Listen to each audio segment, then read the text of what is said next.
You're listening to episode 2 of Even Matchup Gaming, the podcast. Hosted by Toronto Joe and Smash Central Official.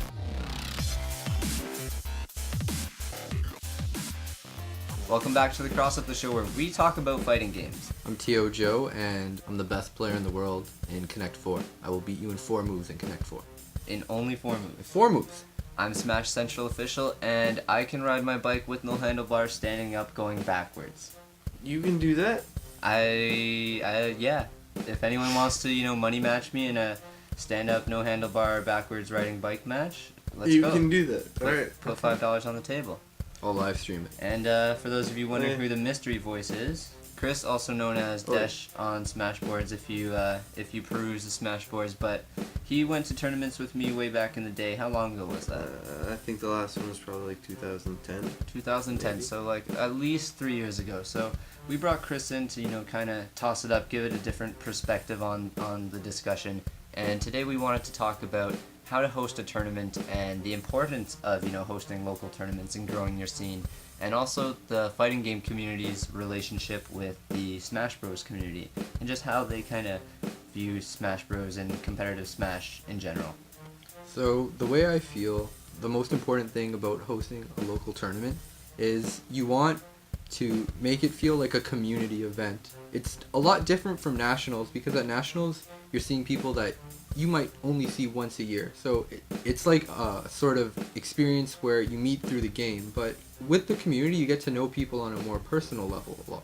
Yeah, you can actually become like really close friends with these people. Like that's how Joe and I met. Like we just met at a tournament or like over Smashboards, and then we met up at this tournament and became friends that way. But the way you want to start hosting local tournaments is important, but the way you want to start doing that is you want to call up local libraries, rec centers, gaming stores, comic book shops, things like that, and ask them if they would be down to let you rent out a space in their business or store for a couple of hours and host a tournament. I mean, that's what we're doing with our lab series, is it not? Yeah, we just hit up a local community center. I must have called like a good 10-15 that said no to me, and eventually one person was just like, yeah, we'll try it out. They had no idea what tournaments were. They didn't really even understand, oh wow, like kids can host gaming tournaments, so it's something that they really don't know anything about. It's like they're still open to embrace it, and that's all you need, just someone who's down to support you. And then after that, what you want to do is you want to, post your tournament on local forums like Smashboards and things like that, the local regions, things like that, and try and, see if people will come and donate TVs, not forever, obviously, just for the day, TVs, setups, Wii's, GameCubes, things like that. You need the community to, show their support and actually, help these local tournaments thrive. So it's not just the tournament organizer that has to put them on. Like if you want to put on a tournament, it's not all on you. So bring all the setups, bring all the TVs, and provide a day of fun for everyone else. Like no, everyone has to pitch in a little bit and make things happen. So don't feel like it's all like a big stressful ordeal, that like a chore that you have to deal with. Yeah, I mean it's a community, like for real, like that's why it's called a community. Like it's supported by the community. And, yeah. And another thing like with tournaments is like when like you have tournaments with big turnouts and you're going and the venue sees like that they support, like there's support by the community, that just it's more incentive for them to show support, because they see like they're helping something, not only one that's like flourishing, but something that brings people to their establishment. It's not like just 4 TVs and like some kids playing Smash Bros, right? Yeah, so if you're renting out a business or something, they see like how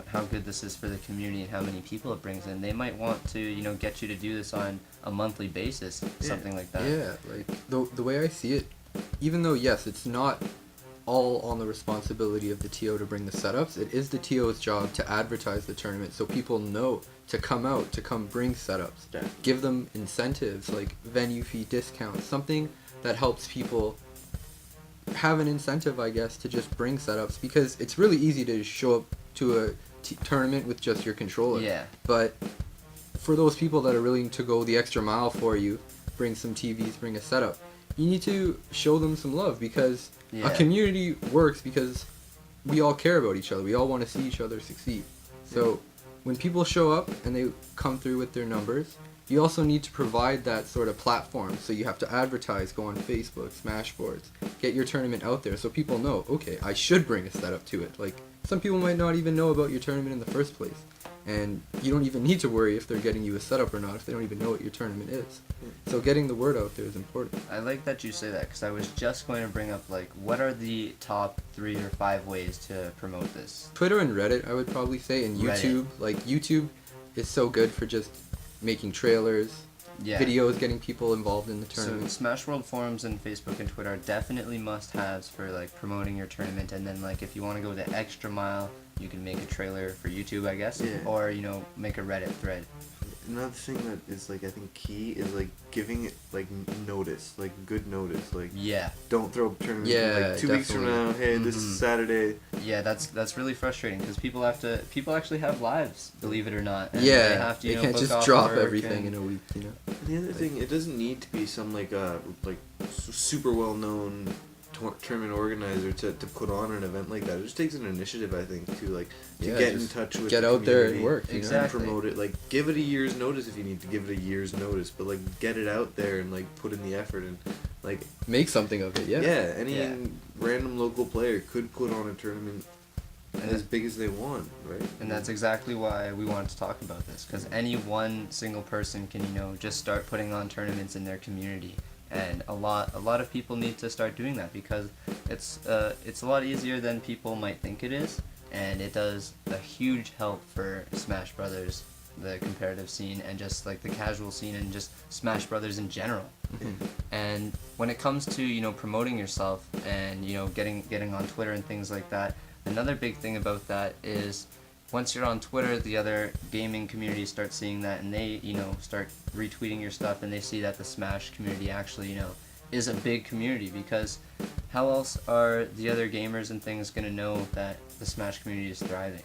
Yeah, like, I was about to say, it's funny that we said Twitter is, like, in the top 5 things for hosting a tournament, but there's, like, maybe 20 Smashers that I know that are on Twitter. Yeah.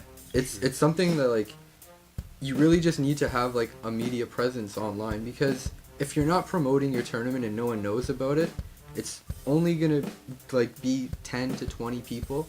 But if you want to host a bigger scale tournament, you need to start going out and making those connections that go beyond the scope of just mouth, like, word to word, like, hey, want to come to this tournament, like, handing out flyers. Because online, like, Twitter is a great media site to get the word out there, get people involved.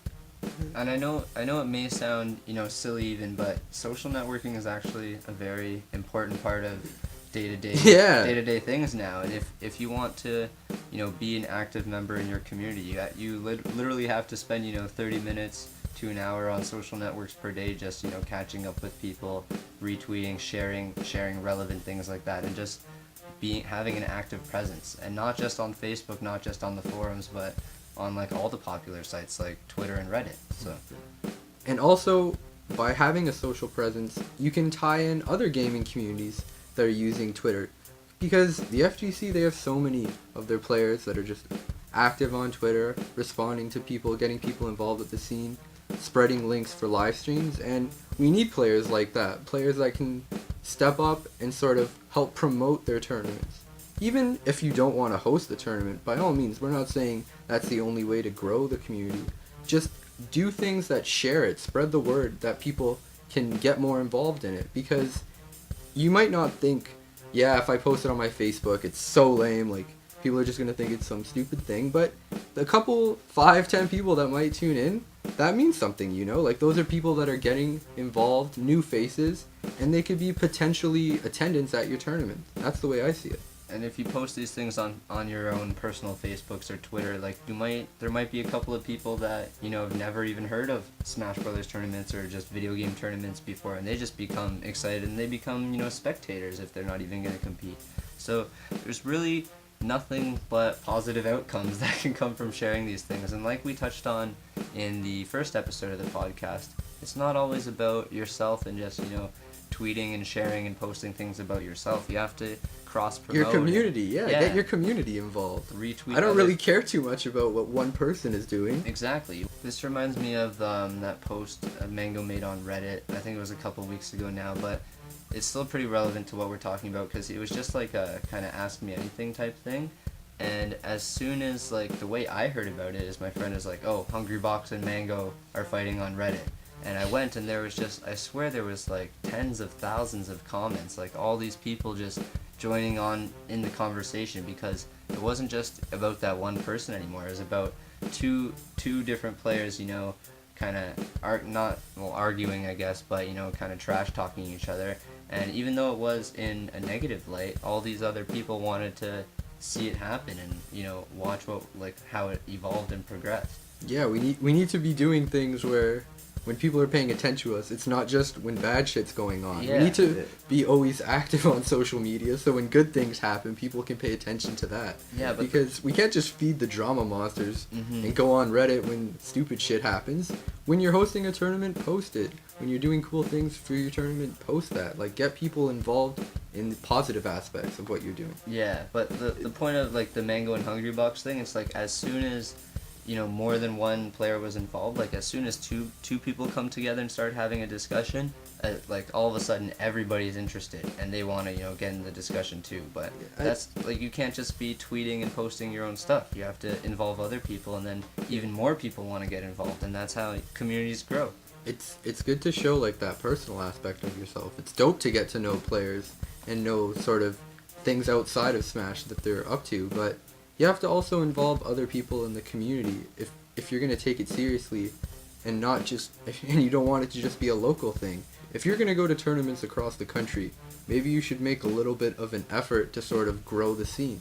Because I know people that they know nothing about competitive play, but sometimes they'll just tune into the stream because it's something fun to watch. Like, my cousins will watch it for no reason. They don't know what's going on, but it's cool to see, like, people's faces have a more personal, so to speak, outlook on the tournament scene. And I think that's another big thing with your tournament production. Like, Smash production has been so low quality for the longest time. Live streams, we never had player cams. It was just like raw footage and audio. Sometimes you didn't even have gameplay. It was just commentators speaking into a mic. So just getting players more involved and more out there, sort of, so people can see them, you know, not just keeping it on Smashboards and being a forum monster. The FGC is, you know, sort of helping us get a little bit more of the limelight, but not so much, because ever since Evo, they're starting to add Smash to their rosters in the games, but Smash is really just like a little side event. They kind of add it there to, you know, draw in that Smash crowd, and they're only getting small numbers because it seems like they're kind of like treating it like they're kind of like downplaying it, like it's a small event, like it's not that big of a deal. Mm-hmm. So then the players, like the Smash players, are also treating it like not that big of a deal. It's a never-ending vicious circle, and we need to figure out a way to get out of this, you know, two-way problem. If all the communities basically cross-promoted too, it would just be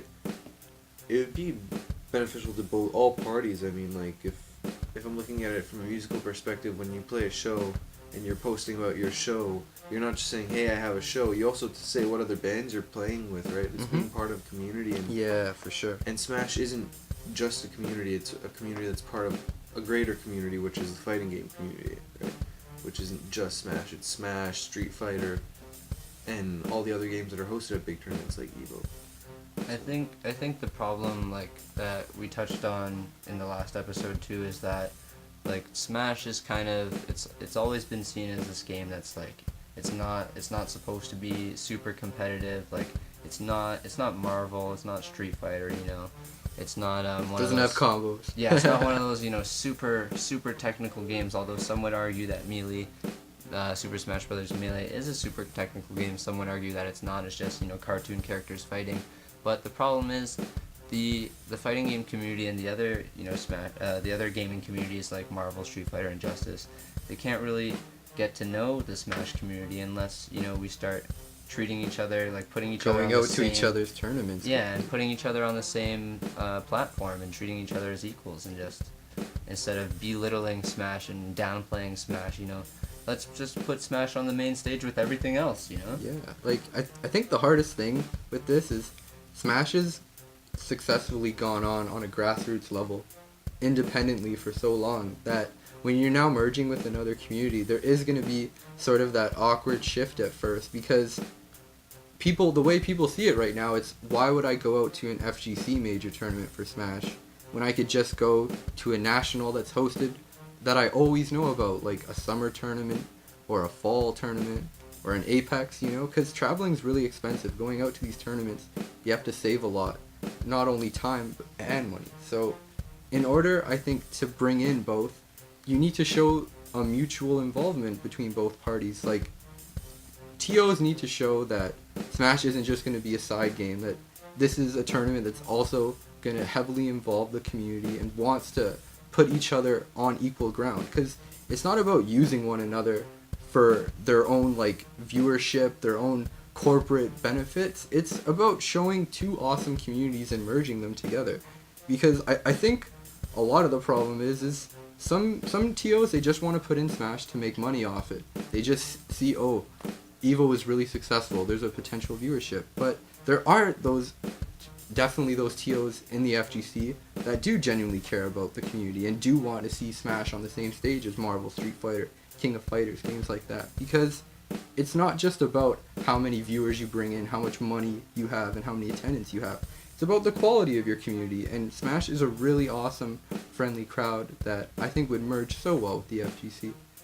The irony of that whole situation is when you have Smash as a side event at these, big Marvel or Street Fighter or just other FGC tournaments, the only people that are going to be, interested in that are like the top players that, follow these things and know that Smash is going to be a little side event, and those are the players that have the money to like travel out to these things. So you're not going to reach that casual audience that, EVO got, and you're not going to reach all those, potential viewers that you could unless you put Smash on that big, main stage type thing, and then you get all those casual players and all those other competitive players that, couldn't maybe afford to travel out or just didn't feel like they were skilled enough to travel out. You're still going to get all those viewers, but I feel like if you're downplaying a tournament and just making it a side event, not promoting it, not cross-promoting it with the other games on the roster, then nothing's gonna happen. You're not gonna get the views you're trying to get in the first place. Yeah, like I don't know about you, but the way I learned about other games is I was initially interested in one, and then I would see those side events on the mainstream, and I'd get into the game, I'd learn about it, and I feel like that's where a common misconception is with the FGC, because they don't really see Smash on the main stage. They don't see gameplay of it. They don't watch it in their spare time, I'm pretty sure. So they don't know much beyond like that noob mindset where it's just like, yeah, it's kids mashing buttons. It's not a technical fighter. Like if you don't think Melee is a technical fighter, I don't know what technical can mean then, because Melee is definitely one of the most technical games. It's so fun to watch, and I just think players need to get experience in the game. They just need to see it. So maybe, like you said, just put it on the main stage, give it some viewership. That way people can get involved, learn more about the community, see the players that are coming out, and hopefully get an interest in Smash. That's all for episode 2 of the Crossup. I'm Smash Central Official. I'm T.O. Joe. And I'm Dash. Peace. I hope you enjoyed episode 2 of Even Matchup Gaming, the podcast. Follow us on soundcloud.com/EvenMatchupGaming to hear every episode right as they air. You can also find us on Twitter at EvenMatchupCrew or on Facebook.com/EvenMatchupGaming. Get back in the lab and we'll see you next match.